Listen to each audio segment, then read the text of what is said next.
Good morning to all my friends and family, and welcome to this episode of Jim's 5am Club. As you can see, today I am located here at Observatory Hill on this beautiful, still spring morning. We can see the lavender colour of those jacaranda trees, celebrating the beauty of this city and at this time of year. And we've got the magnificent monument up there, the Harbour Bridge, where the flags today are limp as it's not all that breezy, but it's a mild, beautiful start to the day. And last night I witnessed something which was magnificent, to say the least. We've got the sun rising over there in the east, but last night we had a lunar eclipse here in Sydney, or across the world actually, but it was visible from about 9:30 to about 10:30, and I remember ever since I was a child being in awe of lunar eclipses. But following the lunar eclipse last night was an event known as a blood moon, where the moon actually turned a deep crimson red. It was quite eerie, but it was very, very beautiful. And what I want to just talk about to kick off this vlog today is that in the Old Testament and the New Testament, there are many references to a blood red moon. And at the time of Jesus' crucifixion and at the moment of his death, there was a massive earthquake and the sun turned black and the moon turned red, and it's known as Joel's prophecy. So in the Old Testament there's a book of Joel, and Joel is recognized as one of the minor prophets of the Old Testament, and he said many centuries before Jesus' death that the day would come where the sun would go black, the earth would tremble, and the moon would turn red, and the stars would not shine. And we experienced that day over 2,000 or close to 2,000 years ago at the crucifixion and the death of God. But it was just one of those eerie sort of moments where you can look up into the sky and just see this transforming of the moon before your very eyes, and it is quite cathartic and it is quite wonderful. Anyway, what I thought I'd do today is before I start work, I kick off work today at 6:30 down at Barangaroo at the Sydney Metro site. I thought I'd go through and continue my tradition of delivering a book summary, and today's book summary is an old one.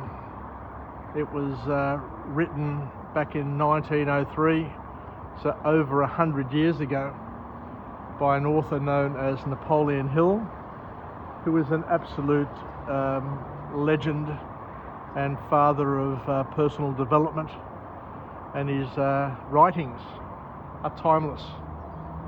100 years later, his writings are just as relevant today as what they were back then. But then again, the Old Testament and the New Testament writings are even more relevant, and they were written thousands of years ago. So it just goes to show that OPE, other people's experiences, regardless of when it was written, when they were captured, make a part of our knowledge base that we can use to leverage and to inform our current decisions because nothing much changes over time. Human nature, since the day of man's inception, from the day of man's creation, hasn't changed all that much. We are, pretty set and wired in a particular way, and we can make good decisions and bad decisions along the way, which will influence not only how we live our lives, but also how others around us experience life and see life as well. So the book that I'm going to go through is entitled How to Sell Yourself Through Life. And once again, it's the musings of Napoleon Hill, and we'll see what we can learn, what we can glean from this book, and how we can incorporate it, as I said before, into our daily schedules, into our daily rituals, to help us become better versions of ourselves and to try and live a better life, a life of direction and a life of purpose, and hopefully a life of meaning. So Napoleon Hill kicks off his book with a clear message, and that message is that without a strong foundation built on strong character traits and positive character traits, success will not long endure. So what he's saying there is that unless you've got a firm and a powerful foundation built on a good character basis, on good values, then regardless of what you do, it's not going to pass the test of time, because we all have mood swings. We all have different challenges in our life. We all have a very different life. We're all going to experience a different past. We're all going to have a different present. I am here, you are there, and even if you are here with me, you're going to have a different perspective. I could be looking here and you could be looking over there and seeing something completely different. So we're all going to have a different past, a different present, and we're all going to most certainly experience a different future. And along the way, we're going to have different slithers of experience. We don't live long enough to be able to have a full and complete view of reality, because there are so many things happening in parallel. And all we're going to do is we're going to experience slithers of reality along the way, and those slithers of reality are going to be used by us to form our decision matrix and to create our worldview, our narratives that we're going to base all of our decisions on, and use that as a reference point, a baseline and a benchmark as to what is happening and what is real to us. And what I'm suggesting here is that we're all going to experience different realities in parallel. No two people are going to experience the same life. No two people are going to be the absolute same. Even if you're an identical twin, even if you're married and with your partner 24/7, you're going to have a different life. And then the author here, Napoleon Hill, goes on to say that to become a master at anything, you first need to master yourself. And life is ever changing, with shifting circumstances and experience and events. As I alluded to before, everything in our life is constantly changing, constantly moving, and we're never ever going to be on the same page, on exactly the same page with anyone at any point in time. So we need to understand that we are different from each other, but we're different from each other, from God's perspective, for each other. We all come into the world with different gifts. We come into the world with different skills. We come into the world with different dreams, different abilities, different energy levels, and at different times. And all of that is done so that we can complement and supplement each other's life experiences, each other's strengths and weaknesses with our strengths and our weaknesses. So together we can make a positive contribution and a difference if, of course, we work together, we collaborate, we cooperate to act as stewards, to live a better life and to create a better now and a better future for each other. So life is different, and we have a thing called circumstance, which is happening all the time. Our circumstances are influencing our decisions, our circumstances, our problems, our challenges, our suffering is the currency that we need to trade, that we need to accumulate and trade in order to live our lives and to enjoy our lives and to be who we really are. And as the author says, it takes 25 years? It takes a long time to master anything in the world. I think you mentioned 10 years, but you first need to master yourself. You need to invest in yourself. You need to build the skills. You need to build the network. You need to build the patterns in your brain in terms of what works for you, what doesn't work for you, and how to get things done, how to be effective rather than to be efficient in life. But you need to master yourself first, according to Napoleon Hill, before you can master the environment around you. So the call to action from Napoleon Hill is that we need to invest in ourselves. We need to make ourselves better, stronger people, richer people, deeper people.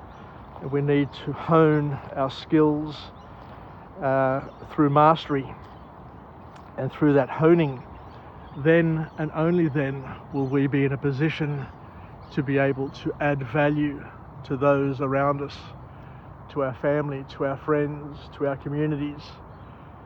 So we need to be selfish before we can become selfless. And there's also a lesson there as well. If you become selfless, then you're not going to be able to contribute as much. So we need to become selfish and invest in ourselves first before we can have our cup overrunneth, so that we can start giving in a big way to others around us, such as our family, our friends, our communities, our work. So the author then goes on to say that it is up to us. Each of us has a duty to find their calling and to express their calling to the best of their ability. To fully express your specific calling or callings. No one will come tapping or knocking at your door to provide you with a roadmap. And as we said, we are all different.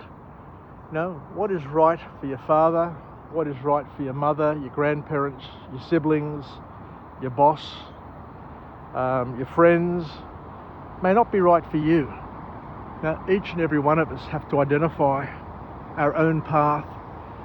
We have to live our own life and make the most of our skills is the calling that comes from this author. So that in itself, as Napoleon Hill says, is a duty that we all need to take seriously and we need to fully express. And as we said, nobody is going to tap you on the shoulder for you to get promoted at work. You need to make that call yourself. You need to make that call yourself. And that bird up there was just making that call. So that's right, you need to be the rooster. You need to crow and do the most of what needs to be done at that particular point in time. So what else can we learn from this book? But the author here goes on to say that we need to be frank, honest and direct with our dealings with people. And life is a maze of yeses and nos. Now that's pretty powerful, pretty interesting. It's a maze of yeses and nos. You know, we need to say yes at the right time, and we also need to say no at the right time as well. That in itself is really profound, because you can't get through life saying yes all the time, because what's going to happen is you're going to find yourself in a position where you're just going round and round in circles by just being a people pleaser. You need to be very discerning with who you hang out with, what you do, and as we said before, we need to invest in ourselves first before we can start investing in others. And the other point that Napoleon Hill says here, and something that I respect in people, is that we need to be frank, honest and direct with our dealings with people. Don't need to pussyfoot around. The best people that I've lived with and worked with are the ones who can actually have those frank discussions so you know where you stand. The next point that Napoleon Hill makes in this book, and once again, all of these nuggets are just absolutely perfect. He says that in order to get noticed in life, you simply need to do more than what is expected. Now, you just can't expect to just do your job and to stand out. You need to do more than what is expected of you. More than what you expect of yourself, more than what your boss or your family expect of you, because it's by doing more, by going over the top, is where you're going to get noticed. But of course, there is a danger where you can do too much and draw negative attention to yourself. So once again, discernment is required, but you need to be honest, direct and frank with your discussions with yourself and others in order to make the right contributions. And this is where Napoleon Hill says you need to have the right feedback, or you need to have feedback, and you need to leverage and use that feedback and take that feedback from people whose opinions matter. We must never forget that everybody is opinionated. Everybody has an opinion. Now, some people have featherweight opinions and others have heavyweight opinions. So what Napoleon Hill is saying is we need to take opinion, take guidance from people who we respect as having heavyweight opinions as opposed to the flyweight opinions. Let me just turn my page on my notes here, so just bear with me for a second. The next thing that Napoleon Hill talks about in this book, and given this book is all about selling yourself through your life, is that people always buy personalities and ideas much more quickly than what they buy, things. So there's a call to action here to look at your own personality, your character. I know that over time, there are people, as we said, who stand out in our lives, and those people have charisma, the Greek word charisma, which is a gift. But we all have a gift in terms of our personality. It's just that we need to mine it. We need to identify it. We need to, bring it to the surface. And when you're doing something that you love, you'll find that your charisma will overflow and will become evident. So we need to, once again, identify our calling or callings and to do the things that we really enjoy. Because people will buy from people who have a personality, who generate ideas, and who are enthusiastic and interesting and exciting to be around. So energy is something which is really, really important. The author also goes on to say that people are swayed by emotion of feelings. Enthusiasm is a vibration of thought that is released and absorbed through our interactions. And enthusiasm is always recognized. So don't be shy. Don't be shy. Make sure that what you do it with love. You do it with enthusiasm. You do it with energy.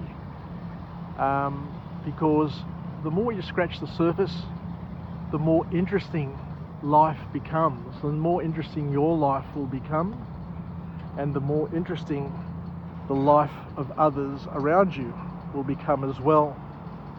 Because, as we say, we are basically energy transmitters, transmitters of ideas, transmitters of love, transmitters of energy. So don't hold back is the key message, and give it all you've got while you have it. And enthusiasm is always recognized. The author goes on to say that the subconscious mind can't help itself and broadcasts our inner thoughts, beliefs and disbeliefs to others. So make sure you have the right thoughts. Make sure that you manage your thought processes, is what Napoleon Hill is saying, because you will be a broadcaster of what your thoughts are to others. You can't hide yourself through your body language, through what you say, how you say it, when you say it. You're going to be giving others and communicating with others in ways you didn't even think possible. So make sure that you harness your thoughts, make sure that you have empowering thoughts, make sure you live with positive expectancy, because these things will influence how you hold yourself, how you communicate, and how others perceive you. So the other thing that Napoleon Hill says is that power is organized energy. That's a great way of putting it. Power is organized energy. And thinking is hard work. And he also asks us and implores with us to do one thing at a time. We've got to purge our negative thoughts from our mind. And those who know where they are going usually get there. And to be careful. This is a big call to action as well, to be very, very careful, because life will push you around if you let it. If you don't know where you're going, you're going to end up where you don't know. you'd end up somewhere where you're not really happy to be. So life will push you around if you let it. Our job is to serve.